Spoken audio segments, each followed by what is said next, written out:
Let me go on. Don't be too quick. It is not too quick for me.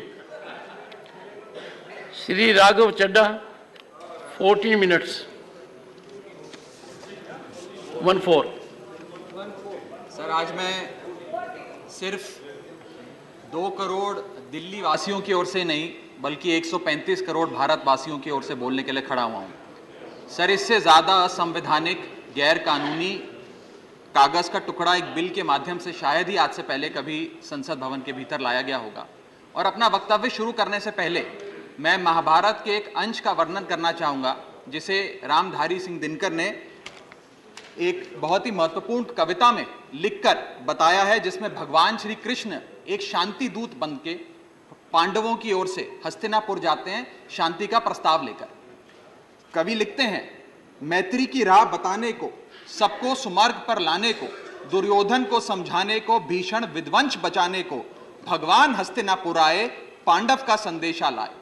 भगवान कहते हैं, दो न्याय अगर तो आधा दो, पर इसमें भी यदि बाधा हो तो दे दो केवल 5 ग्राम, रखो अपनी धरती तमाम, हम वहीं खुशी से खाएंगे, परिजन पर हंसी ना उड़ाएंगे। पर दुर्योधन वो भी दे ना सका, आशीष समाज की ले ना सका, उल्टा हरि को बांधने चला, जो असाध्य था उसे साधने चला, जब नाश मनुष्य पर छाता है पहले विवेक मर जाता। सर, इसमें दिल्ली बिल का सार है। सर, हम न्याय की गुहार लगाने आपके सामने आए हैं, अपने हक मांगने आए हैं, अपने हक से ज्यादा मांगने नहीं आए। सर, मैं अपने वक्तव्य को 3 भाग में बांटता हूं। पहला कि ये बिल कैसे एक राजनीतिक धोखा है, पॉलिटिकल फ्रॉड है। दूसरा, ये कैसे एक संवैधानिक पाप है, कॉन्स्टिट्यूशनल सिन है। और तीसरा कि ये एडमिनिस्ट्रेटिव लॉकजैम यानी कि प्रशासनिक गतिरोध दिल्ली में कैसे पैदा कर देता है। सर, पहला राजनीतिक धोखा, यह कहानी है सर 1977 से लेकर 2015 की। लगभग 40 साल का लंबा संघर्ष भारतीय जनता पार्टी ने दिल्ली में पूर्ण राज्य का दर्जा स्थापित करने के लिए किया। 1977 में जब 3rd मेट्रोपॉलिटन काउंसिल दिल्ली में था, उसमें जनता पार्टी की सरकार थी। उन्होंने मता पास कर कहा कि दिल्ली को पूर्ण राज्य का दर्जा बनाएंगे। लगातार पूर्ण राज्य की दर्जे की मांग करते करते करते करते ये 1989 का लोकसभा का मैनिफेस्टो में बीजेपी का लाया हूं। 1989 के मैनिफेस्टो में पेज नंबर 361 पे पॉइंट नंबर 10 पे ये कहते हैं, grant statehood to UT of Delhi. यानी कि 1989 से लेकर लगातार ये लोग दिल्ली को पूर्ण राज्य का दर्जा दिलाने की मांग करते रहे। यहां तक कि जब 1991 में कांग्रेस की सरकार ने दिल्ली में विधानसभा का गठन किया, उससे भी ना पर्याप्त मानते हुए लाल कृष्ण आडवाणी जी, मदन लाल खुराना जी सबने बयान दर्ज कराए कि यह भी दिल्ली के साथ न्याय नहीं है, दिल्ली को पूर्ण राज्य का दर्जा मिलना चाहिए और हम इसके लिए आंदोलन चलाएंगे। और लगातार इन लोगों ने संघर्ष किया, आंदोलन किया। सर, 1999 में फिर अपने मैनिफेस्टो में बीजेपी ने, ये 1999 का मैनिफेस्टो है, ये जारी कर कहा कि हम दिल्ली को पूर्ण राज्य का दर्जा देंगे। Page number 132 point number 31, we will give full statehood to Delhi. Sir, इन लोगों ने बड़ा आंदोलन चलाया, संघर्ष किया, सड़कों पे लाठियां खाई, न जाने क्या क्या किया दिल्ली को पूर्ण राज्य का दर्जा दिलाने के लिए। और अंततः वो दिन आया जिस दिन वाजपेयी सरकार के उप प्रधानमंत्री आदरणीय लाल कृष्ण आडवाणी जी इस सदन के भीतर एक बिल लाए, द कॉन्स्टिट्यूशनल अमेंडमेंट बिल 2003, जो दिल्ली को पूर्ण राज्य का दर्जा देता है। यह बिल आडवाणी जी इस सदन के भीतर लाए और कहा कि दिल्ली को अधिकार देने की जरूरत है, दिल्ली को पूर्ण राज्य का दर्जा भाजपा दिलाएगी। यहां भी बात खत्म नहीं होती सर। इसके बाद 2013 के अपने मैनिफेस्टो में बीजेपी ने कहा हम पूर्ण राज्य का दर्जा देंगे। इनकी जून 2013 में नेशनल एग्जीक्यूटिव की मीटिंग हुई, उसमें मता पास कर कहा हम दिल्ली को पूर्ण राज्य का दर्जा देंगे। यहां तक कि इनके सांसद डॉक्टर हर्षवर्धन ने बयान दिया कि जब आदरणीय नरेंद्र मोदी जी देश के प्रधानमंत्री बनेंगे हम दिल्ली को पूर्ण राज्य का दर्जा देंगे। ये इन सब ने सर लगातार बातें कही और दिल्ली को पूर्ण राज्य का दर्जा दिलाने की मांग लगातार भारतीय जनता पार्टी दिल्ली वालों के सामने रखती रही। सर, ये बिल संविधान का और लोकतंत्र का अपमान नहीं है। यह बिल लालकृष्ण आडवाणी जी का, अटल बिहारी वाजपेयी जी का, मदन लाल खुराना जी का, सुषमा स्वराज जी का, अरुण जेटली जी का, सबका अपमान करने का और उनके 40 साल के संघर्ष को मिट्टी में मिलाने का काम करता है। सर, मैं माननीय गृह मंत्री जी का बयान लोकसभा में सुन रहा था। उन्होंने कहा कि नेहरू जी ने, पंडित नेहरू ने यह बात रखी थी कि दिल्ली को पूर्ण राज्य का दर्जा नहीं मिलना चाहिए। मैं माननीय गृह मंत्री जी से कहना चाहता हूं, नेहरूवादी मत बनिए, अडवाणीवादी बनिए, वाजपेयीवादी बनिए और दिल्ली को पूर्ण राज्य का दर्जा देने का आज आपके पास ऐतिहासिक मौका है। दिल्ली को पूर्ण राज्य का दर्जा दीजिए। सर, इस बिल को लाने का असल कारण क्या है? यह बिल क्यों लाया गया है? पिछले 25 साल में दिल्ली में 6 बार विधानसभा के चुनाव हुए। 6 के 6 चुनाव भारतीय जनता पार्टी बुरी तरीके से हारी। यहां तक कि 2015 और 20 में आजाद भारत के इतिहास की सबसे बड़े जनादेश की सरकार अरविंद केजरीवाल ने दिल्ली में बनाई। क्योंकि ये पिछले 25 साल चुनाव नहीं जीत पाए और अरविंद केजरीवाल और आम आदमी पार्टी के आने के बाद ये जानते हैं कि अगले 25 साल भी ये लोग चुनाव नहीं जीत पाएंगे, तो सरकार को नष्ट करने का काम कर रहे हैं। ना रहेगी सरकार और ना रहेगा चुनावों का महत्व, ना रहेगा बांस, ना बजेगी बांसुरी। लेकिन मैं आज इस मंच से भाजपा से अनुरोध करूंगा कि कम से कम लालकृष्ण आडवाणी जी को न्याय दीजिए, कम से कम उनकी इच्छा पूरी करिए, दिल्ली को पूर्ण राज्य का दर्जा दीजिए। सर, मेरा दूसरा भाग कि कैसे यह बिल एक संवैधानिक पाप है। सर, पहली चीज, ये abuse of ordinance making powers है, आर्टिकल 123 जो संविधान का देता है। संविधान ये कहता है, और वाईवी चंद्रचूड़ साहब का AK Roy versus union of India एक बड़ा महत्वपूर्ण लैंडमार्क जजमेंट है, जिसने कहा कि ऑर्डिनेंसेस सिर्फ आपातकालीन और विषम परिस्थितियों में लाए जाएंगे। ऐसी कौन सी आपातकालीन और विषम परिस्थितियां आ गई कि आपको सुप्रीम कोर्ट के फैसले को 8 दिन के भीतर बदलना पड़ गया? दूसरा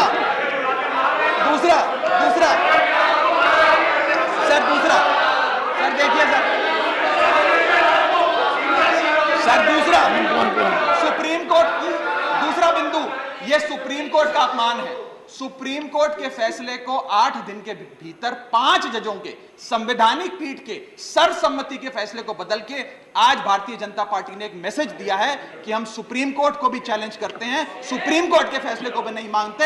आपको जो ऑर्डर जारी करना है करो, हम चंद दिनों के अंदर ऑर्डिनेंस लाकर उस फैसले को बदल देंगे। They have challenged the majesty of the honourable supreme court. Sir, और मैं आपको यह कहना चाहता हूं कि आजकल जो ऑर्डिनेंस लाने की जो एक फेटिश इस सरकार ने देखी, चाहे वो लैंड एक्विजिशन बिल हो, चाहे वो फार्म बिल हो, चाहे ईडी के डायरेक्टर का एक्सटेंशन हो, जो ये सारी चीजें ऑर्डिनेंसेस के माध्यम से इन्होंने करी थी, इस बिल का हश्र भी वही होगा जो सारे पुराने बिलों का हुआ था।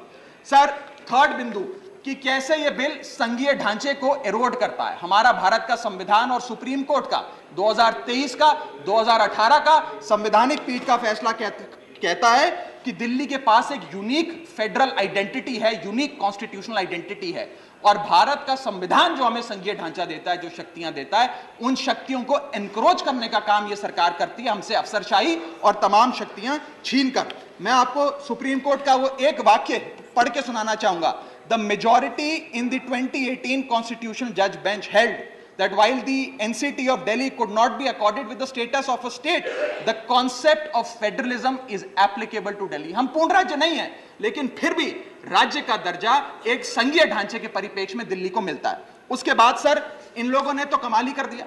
आज बिना संवैधानिक संशोधन लाए संविधान को बदल दिया, मात्र एक एक्ट ऑफ पार्लियामेंट से, जो आज तक शायद भारत के इतिहास में कभी नहीं हुआ।